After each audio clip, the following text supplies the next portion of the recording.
रणभूमि के सियासतदानों से सीधी बातें, खास कार्यक्रम फेस टू फेस सिर्फ न्यूज़ 11 पर। नमस्कार, स्वागत है आपका न्यूज़ 11 में और मैं हूं आपके साथ बलराम शर्मा। इस समय मैं वार्ड नंबर 69 में खड़ा हुआ हूं। इस जगह को बोला जाता है रतन छत्री का इलाका। यह निषाद समाज के यहाँ घर हैं और साथ में बहुत बहुत धन्यवाद भाई साहब आपका। तो यहाँ निषाद समाज के घर हैं और निषाद समाज के घर के साथ में यहाँ पर जो वार्ड नंबर 69 से निर्दलीय प्रत्याशी खड़े हुए हैं, जिनका चुनाव चिन्ह है नाव, जिनका चुनाव चिन्ह है, ऐसे प्रत्याशी ताराचंद निषाद जी मेरे साथ खड़े हुए हैं। हालांकि यह निषाद समाज से जुड़े हुए हैं और इनको जो चुनाव चिन्ह मिला है वह भी नाव मिला है, तो ये इनके लिए दुगनी फ़ायदा हो गया है। भाई साहब, हम सभी को शुभकामनाएं दे रहे हैं तटस्थ होकर के। आपको भी हमारी बहुत बहुत शुभकामनाएं। और आपको तो मैं 2 बार शुभकामनाएं देना चाहूँगा। पहले तो आपको इसलिए शुभकामना देना चाहूँगा क्योंकि आप चुनाव में उतरे हैं, जो कि मैं जनरली सबको दे रहा हूँ। दूसरा, आपको शुभकामना इसलिए देना चाहूँगा क्योंकि 1 तारीख को आपकी शादी है, आप वैवाहिक जीवन में प्रवेश कर रहे हैं, तो उसकी भी आपको बहुत बहुत शुभकामनाएं। भाई साहब, पहले तो मेरी 2 मुझे परेशानी जो है उनकी मैं निर्णय पूछ लेता हूँ।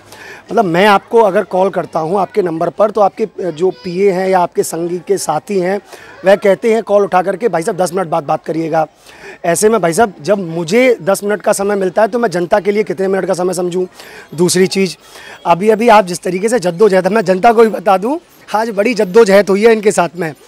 हालांकि यह इनका कहना बिल्कुल स्पष्ट था कि भाई साहब मेरी कल रैली है, मैं चाहता हूं कि आप रैली को कवर करें और कवर करने के साथ में मेरा तभी आप इंटरव्यू लें। लेकिन मेरा मानना ये था कि मैं आज इंटरव्यू कर लेता हूं, कल आपकी रैली को भी बड़े ही धूमधाम के साथ दिखाऊंगा। लेकिन बड़ी जद्दोजहद के साथ में अब जा करके मुझे ताराचंद निषाद जी मिल चुके हैं।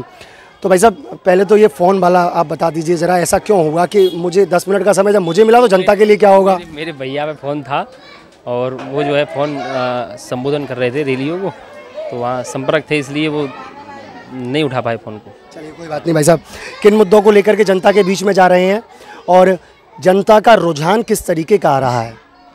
जनता का रुझान, आपका आशीर्वाद और जनता का आशीर्वाद बड़े ही प्यार से और संपूर्ण मिल रहा है। किस चीज़ की इसमें अगर मुद्दों को पूछा जाए तो क्या क्या मुद्दों को लेकर के जनता के बीच में जा रहे हैं? मुद्दे राशन कार्ड, पेंशन कार्ड, जो भी सरकारी योजनाओं का वार्ड नंबर 69 में या सरकार द्वारा जो भी सरकारी योजनाएं आती हैं वो जनता तक पूर्ण रूप से पहुंचाई जाएं और उनके साथ में कंधा से कंधा मिलाकर सेवा का मौका मिले। तो आप ये कहना चाहते हैं कि जो सरकार, उत्तर प्रदेश सरकार द्वारा जो चीज़ें प्रोवाइड कराई जाती है या जो सुविधाएं जनता के लिए दी जाती हैं, उन सुविधाओं को आप जनता तक पहुंचाने का कार्य करेंगे, ये कहना चाहते हैं। चलिए, एक मुद्दा हो गया, और अन्य मुद्दे क्या हैं? और यही है, मेन मुद्दे यही हैं हमारे। बिल्कुल मेन मुद्दा, मतलब एक ही मेन मुद्दा है आपके पास में? हाँ बिल्कुल। और भी कई हैं। दावाल कुंड पे वो नाला है, वो बनवाना है और वार्ड का विकास भी कराएंगे। ये विकास के रूप में यही तो पूछना चाह रहा हूँ कि विकास के रूप में क्या मुद्दे हैं आपके? मुद्दे यही हैं, साफ़ सफाई, राशन, पेंशन, बिजली की व्यवस्था, सब व्यवस्थाएं वार्ड नंबर 69 की जनता को दे सकें। यही है अपना, मतलब ये सेवा कर सकें। जी, मैं बार बार फिर आपको स्पष्ट करके पूछता हूँ। देखिए, बिजली, पानी, सफाई, लाइट, बिजली, पानी, सफाई, लाइट, ये तो मूलभूत सुविधाएं हैं। इनको तो आप देंगे ही देंगे। आप नहीं देंगे, अन्य पार्षद देंगे। अन्य पार्षद नहीं तो नगर निगम देगा। ये तो देगा ही देगा। इसके अलावा आपके पास में कोई और आपने मुद्दे लिखे हैं अपनी सूची में कि मैं इन मुद्दों को लेकर के जनता के बीच में जा रहा हूँ? देखिए, आप 2 बार कह देते हैं, दोनों बार आपने एक ही क्वेश्चन, अपने आंसर को दोहराया। आप कहते हैं कि मैं जनता को राशन कार्ड, उनकी पेंशन का कार्ड ये बनवा करके दूंगा। तो ये तो एक मुद्दे में आ गई। तो आप कहते हैं कि जो सरकार की योजनाएं उनको मैं जनता तक लेकर के आऊँगा, धरातल पर लेकर के आऊँगा, क्योंकि हर पार्षद का नियम भी कहता है। मुद्दे क्या रहेंगे विशेषकर आपकी जनता के प्रति? हमारे यहाँ एक स्कूल का निर्माण कराएंगे जिससे बच्चा शिक्षा ले सकें। यहाँ के बच्चे भी शिक्षित थोड़े कम हैं, तो उनको शिक्षा का बंदोबस्त अच्छी तरह से वो हो सके, मेन मुद्दा। और यही है। अभी फिर भी देखिए, अटक अटक के बोल रहे हैं, एक एक करके याद आ रहे हैं हमारे। अच्छा, आप ताराचंद जी कह रहे हैं मुझे प्रथम बार हूँ माइक के सामने रूबरू, पहली बार हुआ हूँ, तो इसलिए मुझे थोड़ा सा हेजिटेशन हो रहा है। कोई बात नहीं, मैं फिर पूछ लेता हूँ। देखिए मेरा काम है पूछना, मैं बार बार आपसे पूछता रहूँगा जब तक आप मुझे चीज़ें नहीं बताएंगे तब तक मैं पूछता रहूँगा। मुद्दे और क्या हैं? एक दो मुद्दे आपने बता दिए, मैंने गिन लिए 2 मुद्दे, अन्य और यही है, सेवा करनी है यहाँ के लोगों की, तन से मन से, उनसे कंधा से मिला के चल सकें। कोई भी समस्या हो हर समस्या का समाधान कर सकें। बहुत सारी समस्या होती हैं, सारी समस्याओं का समाधान निकालेंगे, किस तरीके से निकलेगा वो सोच के बताएंगे, बिल्कुल करेंगे। सोच के बताएंगे, ये कहते हैं कि हम सोच करके बताएंगे। अभी मुद्दे इन्होंने अपने स्पष्ट नहीं किए हैं।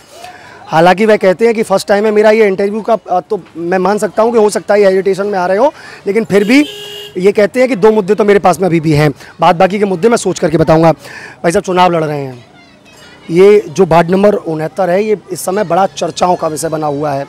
आपके जो प्रत्याशी एक जो बीजेपी के हैं वह मैदान में उतरे हुए हैं, कांग्रेस के प्रत्याशी हैं घनश्याम चौधरी जो पूर्व सभासद रह चुके हैं वो मैदान में उतरे हुए हैं, इधर प्रधान जी मैदान में उतरे हुए हैं, इधर हमारे घंटी पर एक भैया उतरे हुए हैं और इधर आप नाव पर उतरे हुए हैं।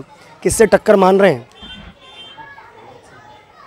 ये तो सभी प्रत्याशियों का वो है, जब इतने प्रत्याशी जब मैदान में हैं तो कोई ना कोई श्री ले ही जाएगा, मतलब श्री सेवा का मौका किसी ना किसी प्रत्याशी को मिलेगा, ये है मेन मुद्दा। देखिए बड़े भोले से हैं ये बड़े आसान तरीके में कह जाते हैं। हालांकि सब लोग अपने जीत की तारीफ़ करते हैं, कहते हैं कि मैं अड़िग हूँ, मैं लड़ रहा हूँ, मैं मेहनत करूँगा, जनता के बीच में जाऊँगा। हालांकि कुछ लोग जो स्पष्ट नहीं करते हैं वो बड़े दबे हुए शब्दों में कह जाते हैं कि जनता मुझे आशीर्वाद देगी।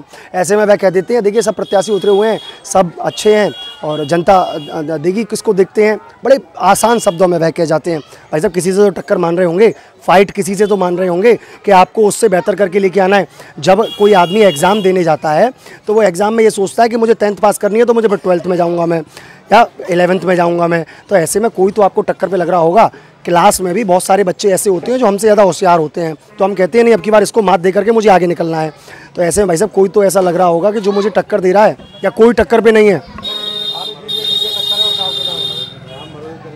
सबका आशीर्वाद मिल रहा है, 69 नंबर वार्ड की जनता का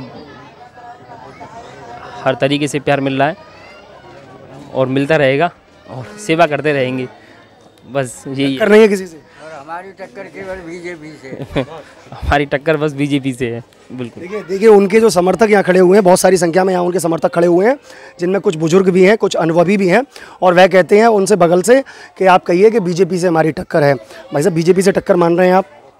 बिल्कुल। अच्छा, ये जो यहाँ से जो पूर्व पार्षद यहाँ से विजयी होकर के गए हैं मुन्नालाल निषाद जी, वह बीजेपी से जीते थे, यहाँ अच्छी खासी मत वह प्राप्त करके लेके आए थे। तो ऐसे भाई साहब टक्कर का तो कोई सवाल ही नहीं बनता। बीजेपी तो वैसे ही विजय हो जाएगी जब वो पहले एक बार आशीर्वाद आप ही के समाज के लोग या अन्य समाज के जो यहाँ पे लोग रहते हैं वह जब उनको आशीर्वाद दे चुके तो बीजेपी को अब की बार भी आशीर्वाद दे देंगे। फिर आपकी तो फाइट करने की आवश्यकता ही नहीं थी, फिर आप चुनाव क्यों लड़े?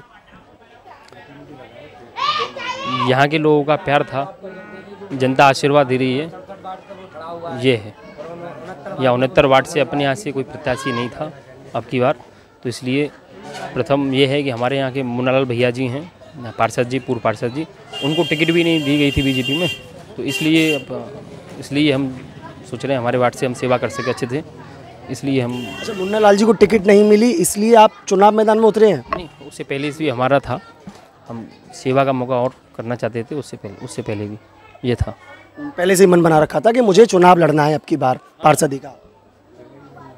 मन था बिल्कुल, और जनता का प्यार मिला तो इसलिए चुनाव लड़ रहे हैं। अच्छा, अब आपकी अभी शादी होने वाली है, 1 तारीख को शादी का प्रेशर आपके देखिए हर घर में होता है। शादी जब घर में आ जाती है तो पूरा समाज लग जाता है, पूरा परिवार लग जाता है उस शादी को संपन्न कराने में। ऐसे में भाई साहब आप दोहरी जिम्मेदारी निभा रहे हैं। एक तरफ आप शादी की तैयारियां भी कर रहे हैं, आज मैंने सुना कि आप कपड़े खरीद के लेके आए अपने लिए, जो शादी पे दूल्हे जो आप बनेंगे उन कपड़ों को आज आप खरीद के लेके आए, क्या सही बात है ये? बिल्कुल भैया सही बात है। आध घंटे के लिए बस सब कपड़े भैया वगैरह हैं, सब कुछ वही कर रहे हैं, सब मेरी उनकी सब जिम्मेदारी, और हमारे यहाँ के बेचारे बड़े बूढ़े सब लोग सब वही जिम्मेदारी संभाल रहे हैं। सभी कपड़े खरीद लाए हैं? हाँ, तो क्या पहनने वाले हैं शादी में? कोट पैंट या शेरवानी या क्या? ये सब तो क्या चर्चा का विषय है बस। मतलब पहन क्या रहे हैं आप? लेके तो आए हैं सर, कपड़े तो खरीद के लाए हैं आप। कोट पैंट कोट पैंट पहनेंगे तो आपको बिल्कुल हमारी तरफ से बहुत बहुत शुभकामनाएं आपके वैवाहिक जीवन की। लेकिन साथ में वह ये भी कहते हैं कि मेरी फाइट किसी से नहीं है, हालांकि वह बहुत चीज़ों को बोल ढंग से नहीं पा रहे हैं, लेकिन वह चुनाव मैदान में उतरे हुए हैं, चुनाव लड़ रहे हैं। साथ में वह कहते हैं कि जनता का प्यार मिल रहा है। वो दो ही बातों को बार बार दोहराते हैं। एक तो कहते हैं कि मुझे जनता को राशन कार्ड बनवाने हैं, मुझे उनकी पेंशन बनवानी है, और वहीं दूसरी तरफ वह दूसरी बात कहते हुए कहते हैं कि मेरी टक्कर किसी से नहीं है, सब प्रत्याशी मैदान में हैं, टक्कर सबकी आपस में होगी लेकिन मेरी किसी से टक्कर नहीं है। वहीं बगल में खड़े हुए उनके बाबूजी उनको कहते हैं कि कहो कि बीजेपी से मेरी टक्कर है, लेकिन फिर वो बड़े आसान शब्दों में कहते हैं नहीं नहीं देखिए सब अच्छे हैं, सब लड़ रहे हैं चुनाव, मैं भी लड़ रहा हूँ चुनाव। हालांकि मुन्ना निषाद जी के सवाल पर वह कह जाते हैं कि मुन्ना निषाद जी जो पहले यहाँ से पार्षद रह चुके हैं, उनको टिकट नहीं मिली, इसलिए मैंने मन बनाया कि मैं चुनाव लड़ लूँ। लेकिन जब मैंने उनसे ये क्रॉस क्वेश्चन किया तो वो कहते हैं नहीं नहीं, मैं मन तो पहले बना चुका था, लेकिन देख रहा था कि भाई साहब उतरेंगे या नहीं उतरेंगे। अच्छा, मेरा आखिरी सवाल, अभी हमारी आपकी जहाँ मुलाकात हुई थी वहाँ पूर्व प्रधान श्याम जी वहाँ बैठे हुए थे। कुछ अंदरूनी चर्चाएं चल रही हैं क्या शादी के बाद में? कहीं ऐसा तो नहीं कि कुछ और चीज़ें हमको परिवर्तित दिखाई दें?